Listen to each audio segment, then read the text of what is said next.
Hi, and welcome to Simply Happy Conversations. I'm Narelle King, and in today's solo episode, I'll be sharing 4 organising routines to get you and the family out of the door quickly in the mornings, especially now that we are heading back to the new school year here in the Southern Hemisphere.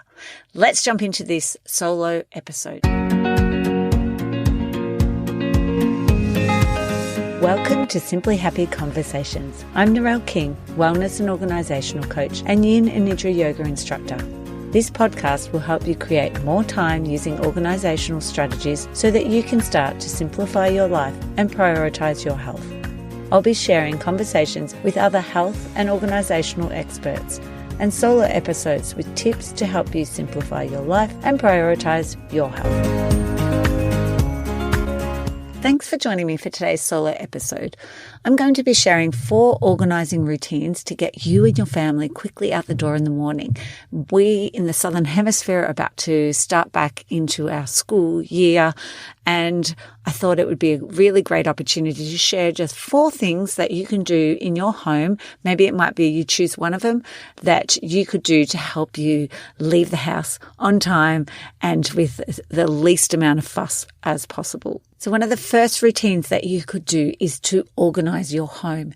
Now there's 2 areas that I really think about when I'm organising people's homes. The first one is creating an entry drop zone. So this is when they come home from school and all of the things that they need for school are in one spot. So that's things like their backpacks, maybe it's coat, shoes, maybe socks as well, hats, gloves, library books, anything they need in particular for school or even after school sporting activities or craft activities, whatever it is that they do maybe outside of school that actually has equipment that needs to go with them. Maybe it's a musical instrument. We need to have an area at the front of the house or the entrance that we leave. And if we're, getting into a car, then that's where we want our things to be. Maybe your kids ride to school and they go out the back door. So then you would set up your entry drop zone would be possibly then at the back door. The reason we have a designated spot for your kids' backpacks and their belongings is it helps them to be able to find things. It also keeps them nice and neat, and you don't have that in the morning saying, where's my shoes? Where's my jacket? Because it should be placed in that same spot. If you don't have much space, you could always just look at putting up hooks on the wall and maybe for the jackets and the backpacks, and then maybe just having a simple shoe rack underneath so the shoes have got somewhere to go. The other thing I really like using with clients is a simple cube unit, and then that way it has a cube for each person. Maybe they might have 2, one for their bag, one for their shoes, one for all the little items that they need as well. Other things I've used with families are empty cupboards. We've also used front door stand, but underneath it we placed some baskets under there so the kids had somewhere to place their bag and their shoes as well. It's a great opportunity to get kids involved in this as well because they will tell you what they need to have at that place because they otherwise may forget. The other thing I like about organising your home is having a family calendar or a command centre. And this is usually somewhere where you usually congregate. So for us, we've got ours in our kitchen area. You might have it in a lounge area. Maybe it might be above your drop zone so that the kids can go and have a look and see. So we have a calendar in ours which has all the people in the house, and it's a whiteboard, and I've actually just made it myself and used tape to designate each person's column, and then it goes across. So it's each day of the week as well. You can buy these online and you can use different coloured markers for each family member. This makes it really easy for them to look at what they're going to need on that day, what they've got on that day. When my kids were a lot younger, I had visual pictures that were on there, and now obviously they're a lot older, so we just write in there the activities they have. Maybe it's a reminder of some of the things that they might need, things they've got on at school that day. We also have a digital calendar, but at the moment there's only my daughter. My son hasn't got his own phone at the moment, so he hasn't actually gone to that calendar. But eventually I'm sure we'll have that. But it's still a great thing to have the calendar. It's just a quick visual spot for my husband and I to work out who's cooking or who's taking them to sport after school as well. Another thing to consider is having a calendar view, which is fortnightly. This might work well, in particular if your children are going between two parents. That way they're able to see what's going on at possibly both houses as well. Or maybe it's just rotating school timetable or appointments that they have on fortnightly basis. But I do know that that seems to work well with some of the families I've worked with. So number 2 in organising routines is starting your morning the night before. Now, I'm a huge advocate for this. For myself, I need my clothes set out. If I'm going to the gym and then I'm going to my clients, I'll have both sets of clothes set out in the morning ready for myself. I need to have that there so I eliminate decisions in the morning. For you, it might be, actually, I really like deciding what I'm going to wear last minute. For kids and school, it's probably a great way to get them into that routine of getting their uniform out the night before. You don't want first thing in the morning saying, I can't find any of my shorts and all my t-shirts are all dirty.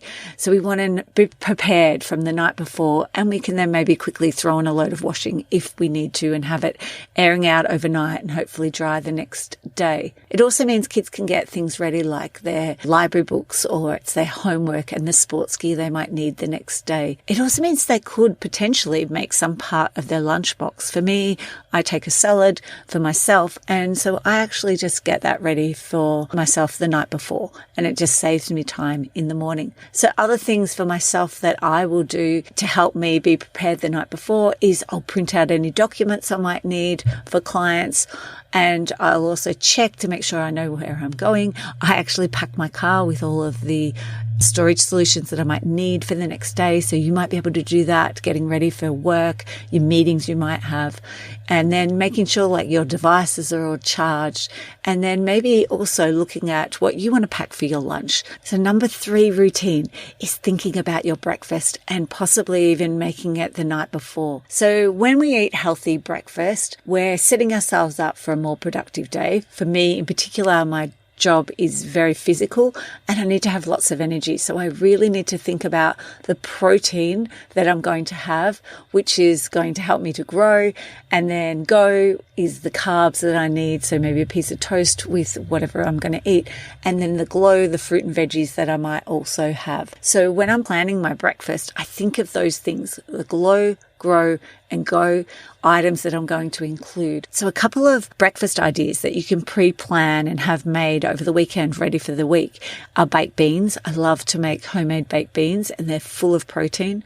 An omelette, even the night before, if we have tacos and we have leftovers cheese and tomatoes and a bit of the grated carrot, I will then mix that to an omelette and cook that up and have that ready for the next day. Another one is boiling eggs and having then tomatoes, spinach leaves, and maybe some avocado on a piece of toast. And that's a great one that you can prepare the night before as well. Maybe it's a smoothie with protein. Maybe it's also like a chia bowl with nuts and seeds that could be ready in your fridge that you just pull out. But thinking about the breakfast that's going to give you energy and improve your short-term memory and help you concentrate and your kids for a longer period of time is definitely going to be a benefit. Number 4 of our routines that we could include is creating a morning checklist. Creating a simple checklist for your kids to follow. It's helpful. You might even laminate it to give it then the whiteboard marker to tick off as they do it. I've done it for my kids and they've had a paper clip that they move down, and that's the order of the things that they need to do before they leave school. Their checklist is more looking like the things that they need to take to school rather than the things they need to do every day. But when they were younger, they definitely needed that checklist. It also stopped me constantly having to ask them because they had the list, they could refer to it and build that independence. And it also gave me more time to get ready for myself. So one of the things to consider when you've got your checklist, and maybe you'd also like to remind your kids, is thinking about using declarative language. It's a comment or a statement, and it's not a question. It's simple, and usually it's an observation. And this empowers the kids to feel competent and develop their own self-awareness because they're having to look and think and then respond. I'll give you a couple of examples. So get in the line. That is not a declarative language. Instead, you might try, I noticed the kids are getting ready to go into school. It gives your child the opportunity to look around, go, everyone is getting in line, and then to go and make their decision where they're going to go to, say goodbye to you. Another one might be say hi to Nana. And instead of saying that to your child, which is a demand, and it's going to activate a fight or flight or freeze response possibly, is you could say, oh, look, Nana is here. And then they have that choice. They look at the person, they might then respond. It takes a while maybe to think about what their response is going to be, but it's also going to stop and alleviate that fight and flight or freeze response. And the last example I have is look at me, which is definitely a demand and going to activate maybe a fight or freeze response. Whereas we could change that around, and using our declarative language, we could say, hey, we have the same coloured t-shirt, or we both have the same coloured nail polish on, or we're both wearing watches. Something that then allows the child to observe themselves and then maybe look at you to comment if they feel like it. So examples that we could use when it's getting ready in the morning are things I need for school. So we might have that as our checklist heading, and then they can write down or take photos of the things that they need. One that I use for our dog all the time is, hey, look, Chessie seems hungry. And another one is she's actually got a picture on the wall of her and it says, I'm starving and would like some food. And that was great when the kids were younger as well.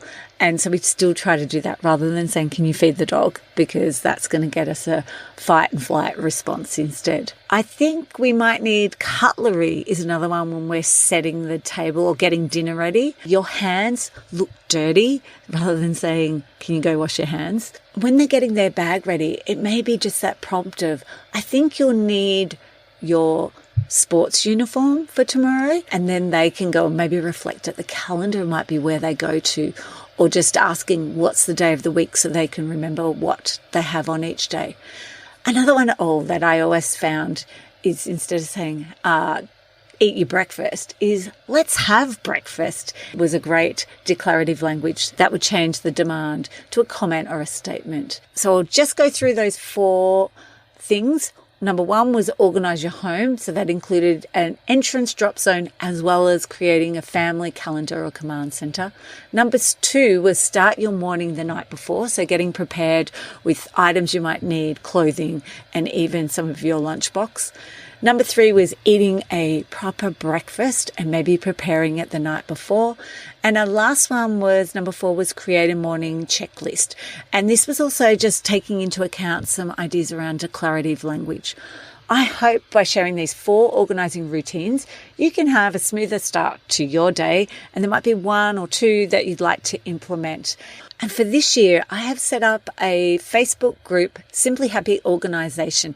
And this is a way where you can come and share your thoughts about today's episode. You might also connect with others who are interested in organising.